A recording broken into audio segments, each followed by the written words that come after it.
I better do it now. Welcome again, guys. Thank you all so much for coming. I sincerely appreciate you all. Thank you so much for coming into the live. We are going to knock out our daily novel reading today because the day is starting to look like it's gearing up for me to be extremely busy. So I'm going to be reading.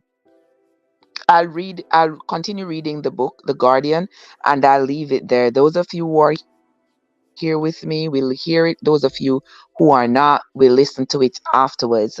But but all in all, I gotta get it done today. So before later on I get too busy and not be able to do it, I'd rather do it right now. Okay? So let us get on. Last night Julie we read how Andrea had slept with Richard. Then Julie and Mike had a falling out because they are continuing the investigation into Mike's assault of Richard. And Julie had to reveal that Mike had slept over at her house, even though, according to the story, nothing happened between them. But Mike is trying to make it seem as though something happened between them, and so he's trying to put Julie in a very bad light, in a very bad light right now. He's trying to attack her character without even saying anything. He's just a creep. He's just one of the nastiest people you would ever come across. One of the people that you really, a kind of person that you really would rather not have to deal with, if you know what I mean. He's just a nasty person. He's watching her from with the binoculars. He's watching to see when Mike is at her house when she's alone, and he's so obsessed with her. I mean, he's so obsessed with her that it's starting to become unsafe. Yeah, I could see him definitely hurting Julie because he doesn't let go. He does not want to let go. And so now Mike is angry because Julie hadn't told him before, and for him to find out under the circumstances that he did that Richard had slept over at the house, he's very angry, and understandably so. So he has stormed out of Julie's house. So now Julie is left by herself, and Richard is watching her with his binoculars, and she is unaware and she's still scared that he could show up at any minute and harm her. And that's no way to live. Imagine living in such fear. I don't know how I would manage living in such fear at all. But anyway, we are going to continue the reading. Let's find out what else has happened between them. Chapter 33 of the book The Guardian, written by Nicholas Sparks. She did what? Mike asked. You heard me, Mike answered. She did what? Henry asked. You heard me, Mike answered. She let him spend the night.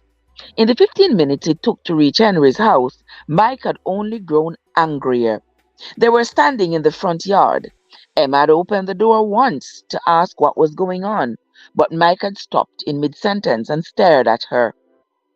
Certain that she already knew what Julie had done, Henry raised his hand. Just give me a second, will you? Em, Mike's pretty upset right now. Before going back into the house, Emma gave Henry a look that clearly said, I'll close the door, but I expect a full report later. Henry turned back to his brother. She told you that? Henry asked. Yeah, when the police were there. Hold on. Hold on. The police were there? They just left. Why was the police there? Because of the locket. Richard put his pictures in there. What the hell am I supposed to do now? Henry tried to follow along, but was only getting more and more confused. He finally reached for his brother's arm. Now calm down, Mike. Maybe you better start from the beginning. OMG.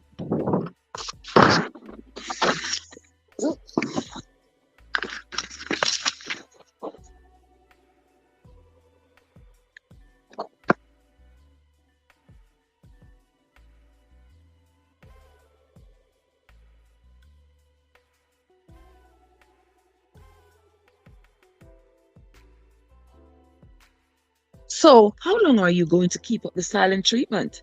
Pete Gandhi asked. They were cruising slowly through downtown in the squad car, and Jennifer Romanello hadn't said a word to him since they had left Julie's house. Jennifer turned towards the window at the sound of his voice. You still mad about that Mike Harris thing? He said. Because if you are, you're going to learn to get over stuff like that. Our job isn't always easy.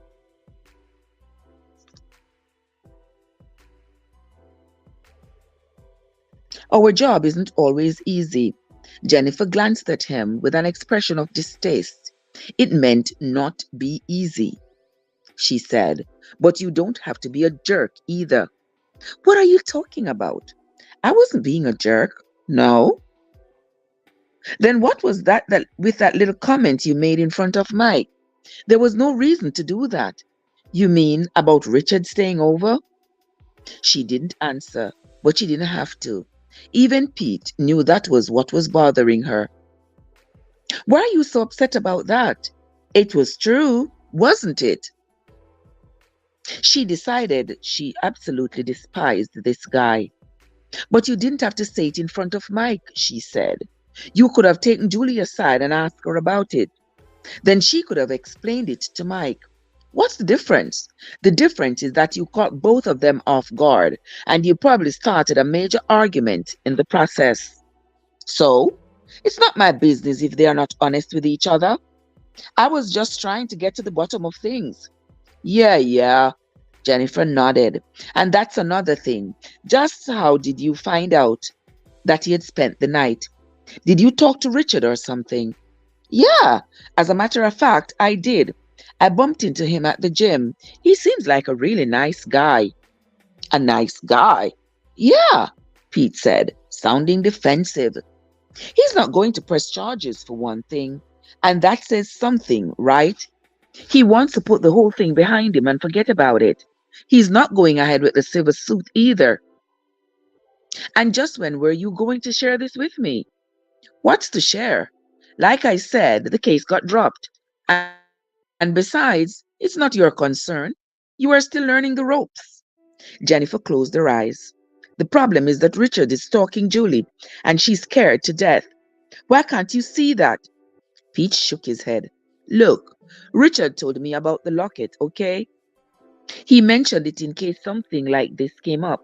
And he told me that he put the pictures in there when he spent the night with her. And remember, even Julie admitted she hadn't looked at it since then. So who's to say he was lying? And you don't care about anything else she mentioned? About him following her? You don't think all this is a little too coincidental? Hey, Pete protested. I've talked to the guy a couple of times now. He was interrupted by the radio crackling to life, still glaring at Pete. Jennifer reached for the radio and picked up the mic. Sylvia, a dispatcher who had been with the department for 20 years and knew just about everyone in town, spoke as though she weren't sure what to make of things. We just got a call in from a trucker heading down the highway. He said he saw something strange in a ditch and thought we might want to send a car over there. What did he think it was? He didn't say. I think he was in a rush and didn't want to stick around to answer questions. It's just off Highway 24, about a quarter mile past the Amicus station on the north side of the road. We'll check it out, Jennifer responded, thankful for something to make Pete shut up. I wonder if it's Andrea's body. Lord, why did I go there? That's a little morbid, but it sounds like. But anyway, let me continue because I don't know. I'm so scared for Andrea. She don't know what she has gotten herself into. And then for her to be snooping around this guy's house, you never know. You know, those serial killers and stuff, they never want to be discovered. So they will do anything and everything to ensure that anybody who is a witness to any of their crimes is silenced. Let us continue. Mike had been gone for half an hour, and the house was eerily quiet. Julie went through the house, making sure the windows and doors were locked, then paced around the living room, Singer at her side. Outside, she could hear the sound of crickets chirping and a light breeze moving the trees. Julie crossed her arms and looked towards the door. Singer sat beside her, his head resting against her leg. After a moment, he whined and Julie began to pet him. As if knowing what was going on, he hadn't left her side since Mike had walked out. She was certain that Richard hadn't put the photos in the locket on the night he had stayed over. He had just come from a funeral, for God's sake, and was it plausible that he just happened to be carrying two little pictures of himself on the off chance that he'd be able to put them in the locket while she was in the other room sleeping? Not a chance. Well, what Julie don't know is that that's how narcissists work. They seem to be always prepared. Not a chance. No, he had been there, inside her house, looking around, opening drawers, rummaging through her things, which meant he knew how to get inside, and could do so again. Julie's throat constricted at the thought, and she hurried into the kitchen, grabbed a chair from the table, and between the wedged it between the front door knob. How could Mike have left her? With Andrea missing and Richard stalking her, how on earth could he have left her alone tonight? So she hadn't told him about Richard. So what? Nothing happened, but Mike hadn't believed her. She was angry with him for that, and hurt as well. But of all the nights to desert someone, moving towards the crowd, moving towards the couch, Julie began to cry. Do you believe her? Henry asked. Mike glanced down the street and drew a long breath. I don't know. I don't know. Henry stared at him. Sure you do. No, I don't. Mike snapped. How can I know if I wasn't even there? Because you know Julie, Henry offered. You know her. You know her more than anyone. After a moment, Mike's shoulders slightly relaxed. No, he finally said. I don't think she slept with him. Henry waited a moment before responding. Then, what's with all this about then? She lied to me. No, she didn't. She just didn't tell you. It's the same thing. No, it's not. Do you think I tell Emma everything, especially things that don't matter? This mattered, Henry. Not to her, Mike. How could it not matter? After all that's been going on? He had a point, Henry thought. She probably should have said something, but there was no reason to argue that now. So what are you going to do?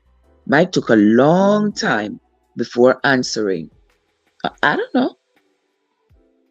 Richard could see Julie's shadowed image as she sat on the couch. He knew she was crying, and he wanted to hold her, to comfort her, to take her pain away. He brought his fingers to his lips, as if trying to hush a small child. Her emotions had become his, and he felt it all. Her loneliness and fear, her heartbreak. He had never been moved by the sight of someone else's tears before. I tell you, the guy's a sociopath. Tears don't bother him. That he is something, I tell you. He hadn't felt this way after watching his mother cry in the months following his father's death, he remembered. But then again, by the end, he had come to hate her. Mike left Henry's, heading for home, his head still spinning. The road was a blur. Images he hadn't seemed to recognize passed on either side of him. Julie should have told him, he thought again. Yes, he would have been upset, but he would have gotten over it. He loved her, and what was love without trust and honesty? He was angry at Henry too for skimming over what had happened. Maybe he'd feel differently if Emma had cheated on him, the way Sarah had to him a few years back. Once burned, twice shy. The old saying says. except that Julie hadn't cheated on him. He knew she wasn't lying about that, but still, she hadn't trusted him. That's what that was really all about, he knew. Trust. He had no doubt she would have told Jim. So why hadn't she told him? Was their relationship so different from what she and Jim had shared? Didn't she trust him in the same way she had trusted Jim? Didn't she love him? Well, maybe she does, but some things are just not important. It doesn't make sense. You go dragging all sort of doo-doos in your relationship if you don't have to. So if she thought it wasn't important, then she don't have to tell. I mean, it's not like she's hiding something or saying, well, she slept, she didn't sleep with him. So yeah, some things are better left unsaid. And let sleeping dogs lie. Those statements have meaning. And this was one time when Julie had a right to let those sleeping dogs lie. In the tree, Richard continued to think about his mother. He had hoped that she would be better, stronger after his father's funeral, but instead she had begun to drink heavily, and the kitchen was wreathed in a perpetual haze from the cigarettes she chain smoked. Then she had become violent, as if choosing to remember her husband by assuming his actions. The first time it happened, he had been sleeping in his bed when he woke to a staggering pain, as if a match were being held against him. His mother stood wild-eyed above his bed, his father's belt dangling from her hand. She had used the buckle end of the belt against his skin. "It was your fault," she screamed at him. "You were always making him angry." She swung again and again and again. He cowered at each strike, pleading with her to stop and trying to cover himself, but she continued to wield the belt until her arms were too exhausted to move. The following night she had done it again, but this time he had expected her and accepted the beatings with the same quiet rage he had had in the past with his father. He knew then that he hated her, but that there was nothing he could do to stop her right away, not with the police suspicious about the way his father had died. 9 months later, his back and legs scarred. He grounded his mother's sleeping pills and slipped the contents into her vodka. After going to sleep, she never woke up. So you see, this Richard is really a little devil. In the morning, as he stood over the bed staring at her, he thought about how limited her intelligence had been. Though she had suspected that he'd have nothing to do with his father's death, she couldn't bring herself to believe that the same thing could happen to her. That is so true. She had suspected that he had something to do with his father's death, but she couldn't think that he would do it to her. But if I suspect that you would do it to one person, why wouldn't I think you would do it to me? But I guess she thought it's her son and he was protecting her because the father was so violent to them both. She should have known that he was strong enough to do what he had to do. Julie, too, had been strong enough to change her life. Julie was a fighter. He admired that about her. He loved that about her. Of course, it was time for the fighting to end. Richard was certain that Julie would realize this now. Maybe not conscientiously, but subconsciously. Now that the charade with Mike was over, there was no point in delaying the inevitable. Slowly, Richard began to climb down the tree. Officers Julie Romanello and Randy Pete Gandhi drove past the Amoco station and pulled the squad car to the side of the highway. After retrieving their flashlights, they emerged from the car. A short distance away, Jennifer could see the lights from the gas station, saw cars being filled at the pumps. On the highway, cars whizzed past. The side of the road was bathed in swirling blue and red lights, alerting motorists to their presence. "You got that way," Pete said, pointing towards the station. "I'll head this way." Jennifer turned on her flashlight and started her search. Julie was still crying on the couch when she heard the sound of movement outside her door. Singer's ears went up as he ran towards the window, growling. Her heart hammering, Julie looked around for a weapon. When Singer barked, she jumped up from the couch with wide eyes before she realized his tail was wagging. Julie? She heard him call through the door. It's me, Mike. Oh my God. She moved towards the door and quickly removed the chair, relief surging through her. As soon as she opened it, Mike looked at her before glancing towards the ground. I know you didn't sleep with him, he said. Oh my God, I was so scared. I thought it was Richard pretending to be Mike. Mike looked at her before glancing towards the ground. I know you didn't sleep with him, he said. Julie nodded. Thank you. I'd like to talk to you about it, though. Okay. He didn't say anything right away. Instead, he pushed his hands into his pockets and took a deep breath. Would you have told Jim? He finally asked. Julie blinked. It wasn't a question she'd ever considered. Yes, she said. I would have. Mike nodded again. I thought so. We were married, Mike. You have to understand that. I know. It has nothing to do with the way I feel about you. If you had asked whether I would have told him while we were dating, the answer would have been no. Really? Really? I didn't want to hurt you. I love you. And had I known all this would have spiraled out of control the way it has, I would have told you then. I should have told you anyway. I'm sorry. I'm sorry, too, for saying what I did. Julie stepped forward tentatively, and when Mike didn't back away, she came closer and leaned into him. She felt his arms wrapped around her. I'd like to stay tonight, he said, if that's okay. Julie closed her eyes. I was hoping you would say that. Richard had reversed course as soon as he saw Mike pull up in front of the house, and he climbed back into the tree. Now he was watching them, his face growing hard. No, Richard thought. No, no, no.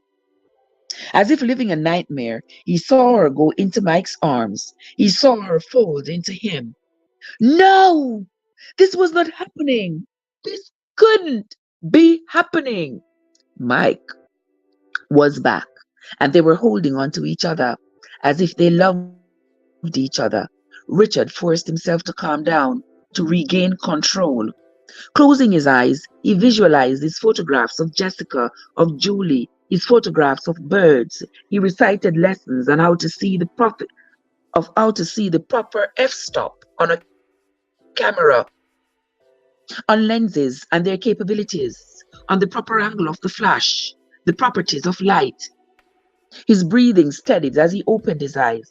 He was in control again, but he could still feel anger coursing through him. Why, he wondered, did she insist on repeating her mistakes? He had tried to be nice. He had tried to be fair. He had been very patient with her and her little friend, more than patient. His eyes narrowed. Didn't she have any idea what she was forcing him to do? Jennifer swiveled the flashlight from side to side, looking for whatever it was the trucker had seen. The moon hung low in the sky, below the tree line. Thousands of stars dotted the sky above. The air carried the heavy scent of blown exhaust. She moved forward slowly, scanning the embankment. Nothing. Less than 30 feet from the road, loblolly pines stood clustered together. The underbrush surrounding them was thick with bushes and tall grass, impossible for her light to penetrate. Cars continued to pass, but she barely registered them. She was watching the ground, moving slowly, carefully. Jennifer took another step when she heard movement off to the side. Raising the light, she saw two eyes reflected back at her. She stiffened in surprise before the deer suddenly broke and ran. Exhaling, she bowed her head and continued. The gas station was closer now, and she wondered again, what was she supposed to be looking for? She stepped around a discarded garbage bag, saw aluminum cans and napkins collecting in the embankment. She was beginning to wonder if she should turn around and help Pete look in the opposite direction, when the flashlight illuminated something that her mind at first refused to identify. When it finally did, she screamed. Pete Gandhi turned at the sound and started running towards Jennifer. He reached her in less than a minute, and it was then he saw Jennifer hovering over a body. He froze, suddenly unable to move. "Get an ambulance here now!" Jennifer screamed, and Pete turned and raced to the squad car. Stifling her panic, Jennifer focused on the body below her. The face of the young woman was bloodied and misshapen. There was a sickening ring of purple around her neck. One of her hands lay at an odd angle, the wrist clearly broken. Jennifer had believed her dead until she had reached down and registered a faint pulse. When Pete returned, he squatted beside Jennifer. A moment later, when he recognized the victim, he vomited on the side of the road. Lord God, I think it's Andrea. But let us continue. We are on to chapter 34. When Julie arrived for work on Thursday morning, she found Officers Gandhi and Romanello waiting for her.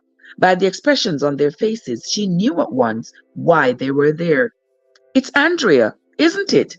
Mabel was standing behind them, her eyes red and swollen. "Oh, honey," she said, crossing the room and going into Julie's arms. Mike and Henry were already on their way. She began to wail, her body shaking uncontrollably.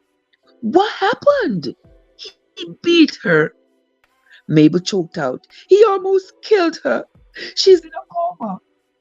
They don't know she's going to make it. They had to fly her to Wilmington last night." Julie's knees seemed to weaken before steadying. A moment later, Mike and Henry burst through the door. Mike saw Julie and Mabel before he locked eyes with the officers. "What did he do to Andrea?" Mike demanded. Jennifer hesitated. "How do you describe a beating like that? The blood, the broken bones. It was bad." "Really, really bad," Pete finally offered. "I've never seen anything like that in my entire life." Mabel broke into sobs again as Julie struggled with her own. Henry seemed unable to move, but Mike met Jennifer's eyes. "Have you arrested Richard yet?" Mike demanded. "No," Jennifer answered. "Why the hell not?" "Because we don't know if he's the one responsible." "Of course he did it. Who the hell else would do something like that?" Jennifer held out her hand, trying to keep control of the situation. "Look, I know you're all upset." "Of course we are all upset," Mike shouted. "How else should we be acting? He's still out there on the streets while you two are wasting your time here." "Now hold on, Pete said quickly, and Mike turned to him. "Hold on? You are the one who screwed this up in the first place. If you weren't so damn stupid, none of this would have happened. I told you the guy was dangerous. We begged you to do something about it, but you were too busy playing tough cop to see what was happening. Take it easy now. Now take it easy." Mike moved towards him. "Don't tell me what to do. This is your fault." Mike's mouth straightened into a line. Then Pete's mouth straightened into a line, and he stepped towards Mike. Jennifer jumped between them. "This isn't happening, and none of this is helping Andrea," she shouted. "Now both of you back off." Mike and Pete eyed each other, their bodies still tense. Jennifer went on quickly. "Look, we didn't know about Richard," she said, looking at Mike and Julie. "Neither one of you mentioned anything about Andrea being seen with him, and we found Andrea after we left your place last night. She was already in a coma, and there was no way for us to know who had done this to her. Pete and I were at the scene until almost dawn, and we came in this morning because this is where Andrea worked, not because we suspected anything." Mabel just told us about him and Andrea less than 5 minutes ago. Do you understand me? Mike and Pete continued to stare at each other until Mike finally glanced away. He drew a long breath. Yeah, I got it, Mike said. I'm just upset and I'm sorry. Pete continued to glare at Mike. A moment later, Jennifer turned to Julie. Mabel said that Emma had seen Richard and Andrea together in Moorhead, right?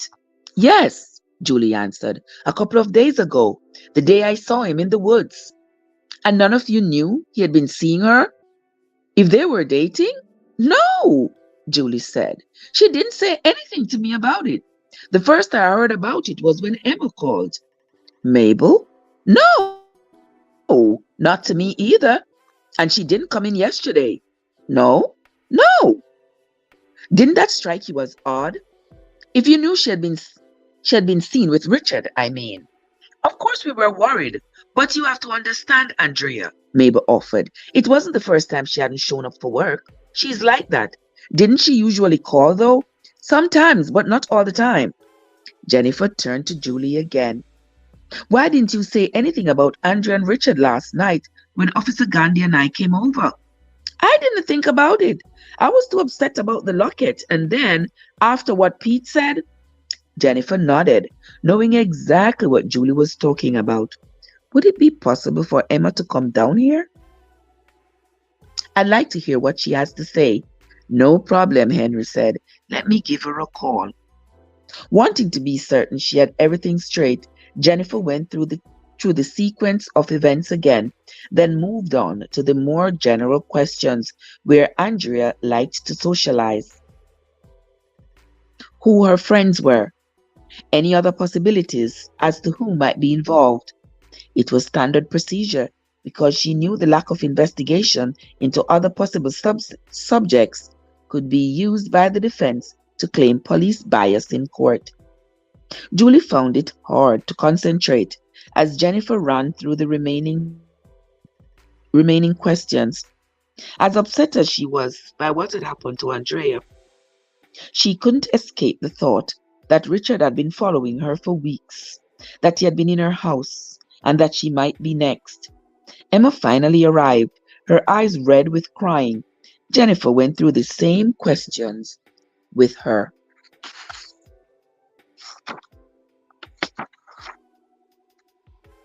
Emma didn't know anything other than what Julie and Mabel had already told her, though she did mention where she had seen them, outside a bar called Mosquito Grove, just off the waterfront. After questioning Emma, Jennifer glanced off to the side. Do you mind if I check Andrea's station? She asked. She might have left something that will give us an idea of when she started seeing Richard, or if this was the first time. No, go right ahead, Mabel offered. Jennifer spent a minute opening drawers and sorting through them. She closed the drawers and spotted a picture of Andrea tucked into the mirror. Can I borrow this in case we need it? Sure, Mabel nodded. Jennifer studied the photograph of Andrea before looking up. Okay, she said. That's it for now. Everyone seemed to nod in unison. Jennifer knew she should probably leave, but instead she moved towards Mike and Julie. After the hours she had spent in their kitchen, she had come to regard them almost as friends. I want you both to know, she said, that if it is Richard who did this, then he's probably capable of anything. It's the worst beating I've ever seen. It's almost beyond words. He's psychotic. I just wanted to make sure you understand that. Mike swallowed through the thickness of his throat. Do what you have to do to stay safe, Jennifer said. Both of you. On the way out, Jennifer walked alongside Pete, neither of them saying anything. She had to give him credit, not only for letting her handle the questioning inside, but because of the new resolve she noted in his grim expression. After getting into the car, he slipped the keys into the ignition, but leaned back in his seat without starting the engine. He stared through the windshield. She cuts my hair, Pete finally offered. Andrea, Yeah, that's how I knew who it was last night. Jennifer stayed silent, watching as Pete closed his eyes. She didn't deserve what happened to her, he said. No one deserves that. Jennifer put a hand on his shoulder. I'm sorry, she said. He nodded, as if trying to forget what he had seen the night before. He started the engine. I think it's time that we pay Richard Franklin a little visit at work, he said quietly. I'd rather catch him off guard if I can. I don't want to give him time to make up a story. If he is the one, then I want him to pay. Bad. Jennifer brought her hands together in her lap. Outside the windows, trees and buildings were blurry as the car headed towards the bridge. He's not going to be there, she said. He quit a month back. Pete looked at her. There were dark circles under his eyes. In the shadowed interior of the car, he looked as worn as she felt. How do you know that? I called the personnel department at J.D. Blanchard. Pete continued to look at her. You have been investigating him? Not officially. Pete turned his eyes to the road again and pulled over, bringing the car to a halt in the shade of a towering magnolia. Why don't you start from the beginning and let me know what you have been doing? He reached for a cup of coffee he had brought earlier that morning. And don't worry about getting in trouble. This will be just between you and me. Jennifer took a deep breath and began. In the salon, Henry was staring vacantly. Mike was pale, and Mabel was dabbing at her tears. Emma looked faint as she sat curled beneath Henry's arm. Julie crossed her arms and rocked slowly back and forth on the couch. I can't believe this, Emma whispered. I just can't believe it. How could he have done such a thing to her? None of them said anything. Mabel looked down. I think I'm going to head down and see her today. I don't know what else to do.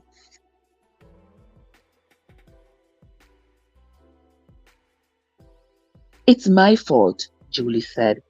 I should have warned her to stay away from him after she cut his hair. I could see she was attracted to him. It's not your fault, Mike protested. You couldn't have done anything to stop this. If it wasn't her, it would have been someone else. Like me. Mike moved closer to her. She's going to be okay. Julie shook her head. You don't know that, Mike. You can't promise something like that. She sounded more impatient than she intended, and Mike turned away. No, he thought, I can't. I just don't understand it, Julie said. Why here? Why did he have to come here, of all places? And why her? She didn't do anything to him. He's crazy, Mabel said. When they catch him, I hope they lock him up for a long, long time. If they catch him, Julie thought. In the silence, Henry glanced out the window, then back at Julie. The police are right about doing what you have to do, he said, but you can't stay here. Julie looked up. Not after what happened to Andrea. Henry went on, not with the fact that he's been in your house. It's not safe here anymore for either of you. Where should we go? Anywhere. Just get out of town. Stay out of sight until they catch this guy. He paused. You can use the beach house if you want. He won't find you there. He's right, Emma added. You have got to get out of here. What if you are wrong? Julie asked. What if he does find me? He won't. The house isn't even registered in our names. It's held in trust, and he can't trace the fact that we own it. No one's been there for a couple of months, so there's no way he even knows it exists. He wouldn't even know where to look. The thought of going there gives me the creeps, she said. It's too quiet. Do you want to stay at my place instead? Mike offered. No, she said. I'm sure he knows where you live as well. Just go, Mabel said. Henry is right. It's too dangerous here. What if he follows us? What if he's watching me right now? 5 pairs of eyes instinctively flicked to the window. Take my car, Henry said. No, take Emma's. And leave right away. Mike and I will go check outside to see if he's around. If he isn't, just get to the highway and stay on it. It's a straight shot, and you'll know if someone's following you. Once you get to Jacksonville, Once you get to Jacksonville, make a lot of crazy turns to make sure no one's behind you. The important thing is that you get away before Richard even realizes you are gone. What about the police? Shouldn't I tell them? I'll handle that. Just go. And whatever you do, don't come home first. Don't go home first.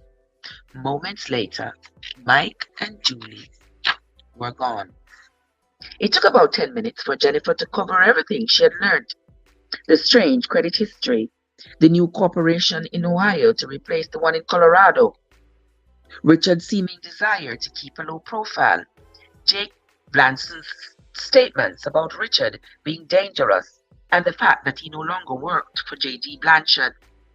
Pete was tapping the steering wheel and nodding when she finished, looking as if everything she said made perfect sense. I knew there was something fishy about that guy, he said. Even in the gym, he seemed a little too slick, you know. Jennifer stared at him, speechless, despite her relief that he seemed to have seen the light, finally, and her chagrin that he needed to be pretty much smacked on the head with the obvious. At least he was on her side now. So I've heard, she said finally. Pete missed the sarcasm in her tone and tapped the steering wheel again. So if he's not working, where is he? He asked. I don't know. We could try him at home. Pete nodded. Let's do it. 15 minutes later, Pete and Jennifer were pulling into the drive of the rented Victorian. Once out of the car, both of them unsnapped their holsters as they surveyed the area. Up close, Jennifer thought the house looked seedier than it had from the road. Shades were drawn in the front windows. There was no sign of a car, though a weed-strewn drive led around to the back of the house. The engine of their squad car ticked as it cooled. A flock of starlings broke, chirping and squawking as they explored from the trees. A squirrel raced past, seeking safety in the upper reaches of a pine tree. Nothing else. No other sounds. No sign of movement through the windows. Looks like our suspect might have run, Pete whispered. No, Jennifer thought with sudden certainty. He is still here. Richard watched them from behind the trees. Oh my God. Richard watched them from behind the trees. He had been out back, wiping down the interior of the car. He had already scoured the house in an attempt to eliminate the most obvious signs of what had transpired the other night. When he had heard them coming up the drive, he had expected them, of course, just not so soon. Pete and Jennifer made their way carefully to the front door, the porch creaking beneath them. Standing before the peeling door, they glanced at each other before Pete knocked. Jennifer stood off to the side, holding on to her holster. Her eyes flashed to the window, watching. Then instinctively, she drew her gun. Richard watched the officers. He took a long, deep breath, then backed further into the trees, wondering how they had been able to connect Andrea to him so quickly. DNA? No, he thought. No, he thought. That takes time, a week at least. Andrea must have said something to someone, even though he had told her to keep her mouth shut. Either that, or someone saw them together, at the bar maybe, or in Warhead City. No matter, he had already known that his time as Richard Franklin had come to an end. The situation with Andrea had only accelerated the inevitable. Despite his earlier cleaning, he knew it would be impossible to eliminate all the evidence of what he had done to Andrea in the house. Modern forensics had improved to the point where experts could identify minute traces of blood or strands from her hair, and that was the reason he hadn't bothered to hide Andrea's body in the first place. If they somehow obtained a search warrant, which was only a matter of time, really, they would find what they needed to convict him. Still, he wished he could have had another hour to collect his things. His cameras and lenses were inside the house. and he regretted having to part with them. And the photographs, too, especially the ones of Jessica in his briefcase. He knew that it was unlikely the police would be able to use them to find out more about Jessica. He had been careful to destroy any photograph that ever hinted of where they had lived, but he wouldn't be able to replace them. He had missed he had missed the ones of Julie as well, but he wasn't as concerned about those. They'd have the rest of their lives to make up for the ones he had left behind. He wondered if Julie knew about Andrea yet. Yes, probably, he thought. More than likely the police had just left her. So what would she do? She'd run, he immediately thought, as she had run from her mother. She had tried to hide and probably bring the fool with her. In fact, she was probably gone already. Another reason to get away from here. He considered the option if they went around to check out the back of the house. A gamble. But what other choice did he have? Quietly, he began moving towards the squad car. Is he going to jump in it and drive away? Let's head around back, Jennifer whispered. The gun felt strangely light in her hand. I've got a funny feeling that he's still here. Pete nodded, and they left the porch. Pete headed towards the gravel drive. But when he saw Jennifer go the other way, he hesitated only briefly before following her. On his side, they had to investigate between On his side, they had to navigate between the trees, twigs snapping beneath their feet. Tall grasses and weeds brushed their uniforms, making a scrappy sound. Near the rear of the house, they paused. Jennifer was in front, and flattened against the house. She peeked around the corner. Richard's car was parked there, the door of the passenger side open. She held the gun to her chest, raised the barrel, and nodded in that direction. Slowly, Pete drew his gun. She peeked again, scanning the yard for a glimpse of him, then nodded for Pete to follow. They creeped around the back, trying to be as silent as possible. They passed the corner windows, listening. The birds had gone silent, Jennifer noticed. Past the porch, the rear door of the house they saw stood open. She motioned in that direction, and Pete nodded before moving towards the house. The car was close now. From the interior, she could hear the tiny sound of the radio, an oldie station out of Jacksonville. Jennifer paused, looking from side to side. He's out there, she thought, and he's watching us now, stalking us, the way he stalked Julie. In her mind, she saw what had been left of Andrea's face. Glancing over her shoulder, she saw Pete on the back porch, approaching the open door. It was then that they heard the scream. It was a piercing wail, agonizing and shrill, and Jennifer nearly pulled the trigger of her gun. She hesitated only momentarily before locking eyes with Pete. It was coming from the front of the house. Pete scrambled back to the porch and began running back the way they had come. Jennifer turned to follow. They rounded the corner and pushed through the branches, leaves, and twigs slapping against them as they made their way to the front. But when they reached the front, they saw nothing. Everything was exactly as it had been before. They slipped up again, Pete approaching the front of the house, Jennifer moving forward into the yard. Her mouth was dry and she was breathing hard, trying to stay calm. A short distance away, she eyed a grove of low-growing trees surrounded by bushes, reminding her of a duck blind hidden from maximum effect.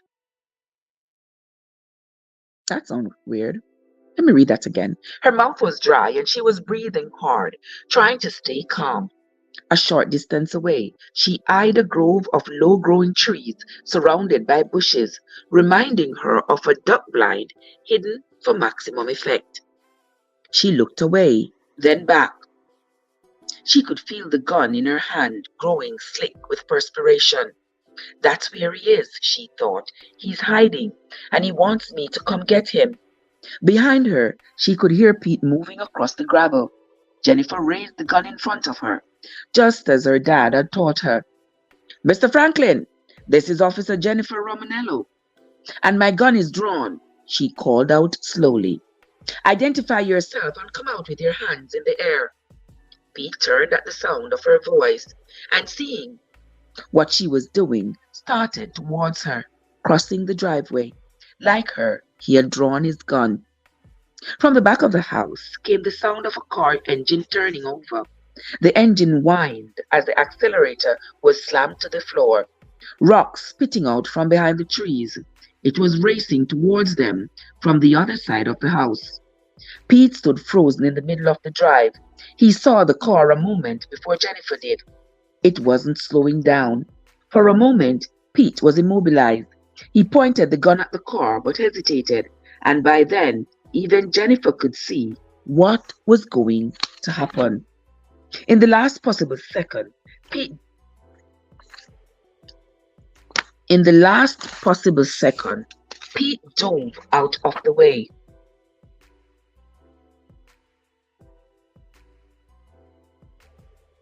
Wow. Let us continue. Pete was frozen in the middle of the drive. He saw the car coming before Jennifer did. It wasn't slowing down. For a moment, Pete was immobilized. He pointed the gun at the car but hesitated, and by then, even Jennifer could see what was going to happen. In the last possible second, Pete dove out of the way as the car ripped past him.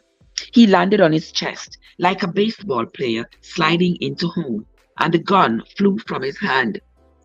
Jennifer had only a split second to take the shot, but because of Pete's dive and the broken view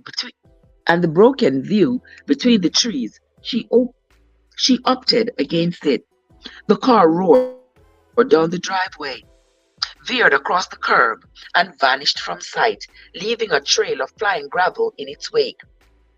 Jennifer ran towards Pete. He was already getting up and had begun searching for his gun by the time she reached him. Seconds passed before they found it, and they ran to the squad car without a word.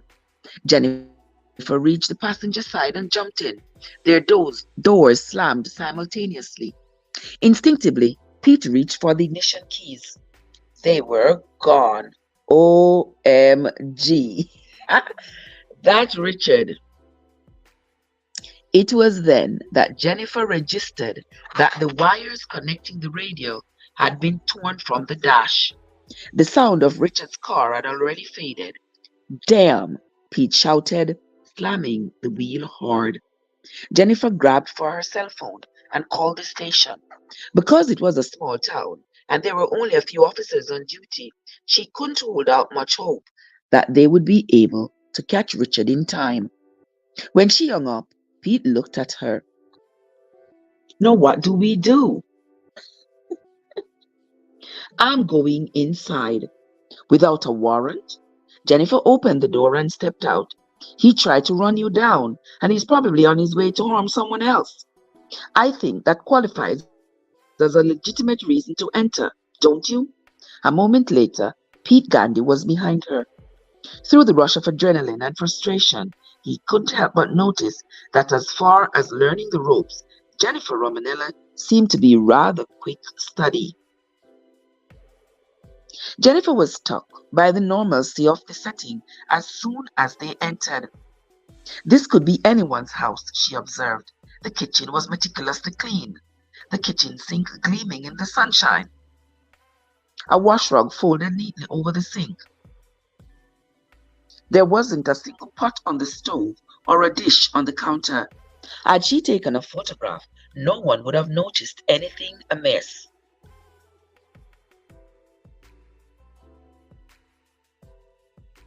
Though obviously old, the refrigerator looked like the models advertised in the Sears catalog right after World War II. And there was neither a dishwasher nor a microwave oven. The kitchen seemed almost homey, the kind that children remember when thinking of their grandparents. Jennifer moved forward, passing through what was once a breakfast nook. It was surprisingly bright in this room, the morning sun riding high on the glass and sending streams of gold across the floor. A richly patterned wallpaper, light yellow and hinting of flowers, and oak crown, and oak crowll mounding, and old oak crown molding gave the room a sense of richness. The table was simple, the chairs surrounding it pushed in neatly. She moved into the living room, thinking again that there was nothing out of the ordinary. The furniture was plain, and nothing was out of place. Yet, it took a moment before she realized what was happening. There's nothing personal here, she thought. Nothing at all. No photographs or paintings on the walls, no magazines, no newspapers stacked on the end table, no plants, no stereo system or compact disc, no television. Just a couch and tables and lamps.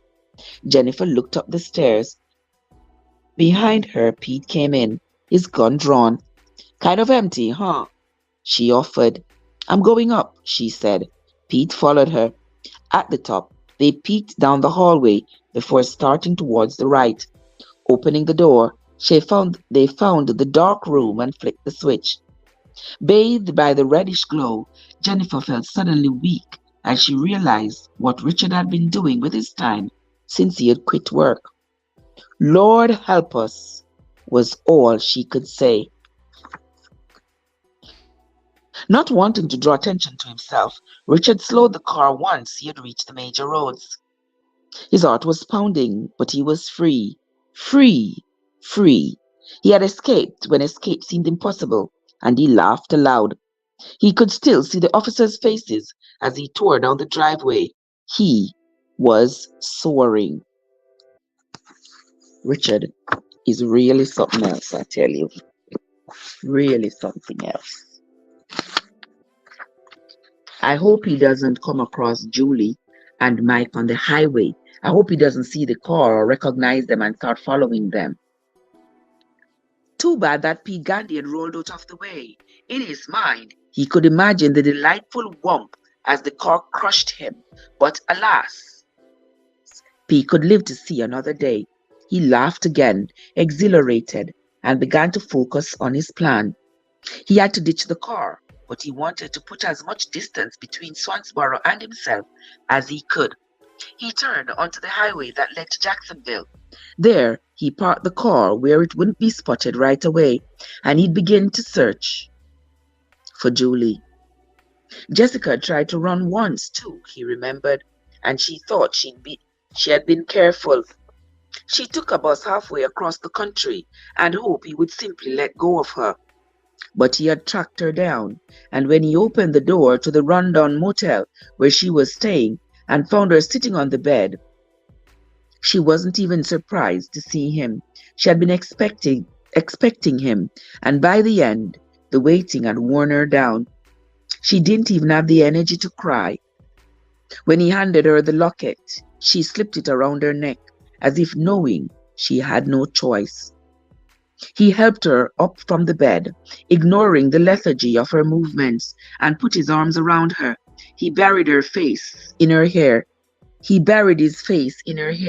inhaling her scent as Jessica's arms hung by her side.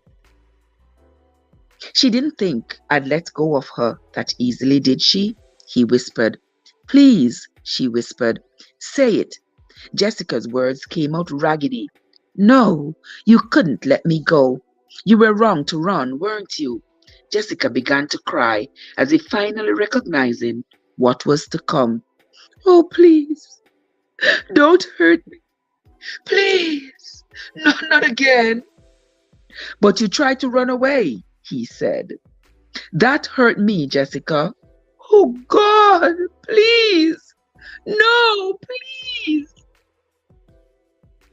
Standing in the doorway of the dark room, Pete Gandy blinked a few times, his head turning from side to side as he tried to take it all in. Taking Taped to the walls were hundreds of photographs of Julie. Julie leaving the salon and getting into her car. Julie in the woods taking Singer for a walk. Julie at dinner. Julie in the supermarket. Julie on the back porch. Julie reading the morning paper. Julie getting the mail. Julie on the beach. Julie on the street. Julie in her bedroom. Julie everywhere she had been over the last month. Jennifer felt something collapse inside her. Even she hadn't expected this. She wanted to stay longer. She knew it was important to check the rest of the house for obvious signs that Andrea had been there. Pete was still frozen in place. I can't believe this guy, he whispered as she brushed past him. In the second bedroom, Jennifer found Richard's workout equipment. He had hung a mirror in there, surrounded by more pictures. Jennifer moved to the final door, which she assumed was his bedroom. Though she wasn't sure her actions were legal, she decided to poke around while she waited for backup to arrive. Pushing open the door, she saw a beat-up chest of drawers that looked as if it might have been left behind by whoever had lived there before. In the closet, she found Richard's suits hanging neatly. Against the wall, she saw the hamper. A phone sat on the floor near the head of the bed, but it was the photo on the bookstand. It was the photo on the bedstand that held her attention. At first, she thought it was Julie. The hair was the same, and her eyes were a similar mixture of blue and green. Yet, it wasn't Julie. Jennifer realized after a moment just someone who closely resembled Julie. Holding a rose to her cheek, the woman in the photograph was younger than Julie by a few years, her smile almost childlike. It was as she reached for the frame that she noticed the locket around the woman's neck, the same locket that Julie had shown her in the kitchen. The same. Her foot hit something. Whatever it was felt heavy, though it shifted slightly. Looking down, she saw the corner of a briefcase poking out from beneath the bed. She slid it out and set it on the bed. Inside were dozens and dozens of photographs of the woman in the frame, and she started sorting them out. Pete came in behind her. "What is it?" he asked. Jennifer shook her head. "More photographs," she said. "Of Julie?" "No," Jennifer said, turning towards him. "I don't know for sure, but I think it's probably Jessica." Wow. Guys, that is going to be the end of the reading for today. We have done an hour. That's great. That's the end of the reading for today. I'm sure we're going to finish reading this book this week. When we come back tomorrow, we will start reading from chapter 35 onwards. Once again, I want to say thanks to those of you who have come in. I want to say thanks to those of you who will be listening to this live after it has ended. I sincerely appreciate you. And this book is so interesting. I gotta say kudos to this guy, Nathan Nicholas Sparks. I don't know if I've ever read anything from him before, but this book is nicely written. I love it. There's not a whole lot of all these large dictionary words that make you that just confuses you as you read, as you're trying to get context from their meanings and stuff. It is written simply. It is simply written for any reader to understand it. And I say kudos to Nicholas Sparks. And guys, with that, I want to say, have a great day, have a great Tuesday, and I will see you all around. Thank you all so much for your continued love and support on my channel. That's going to be it from me for today, my friends. Until next time, this is Trev from Trevessence, where your journey matters. Have yourselves a great day, everybody.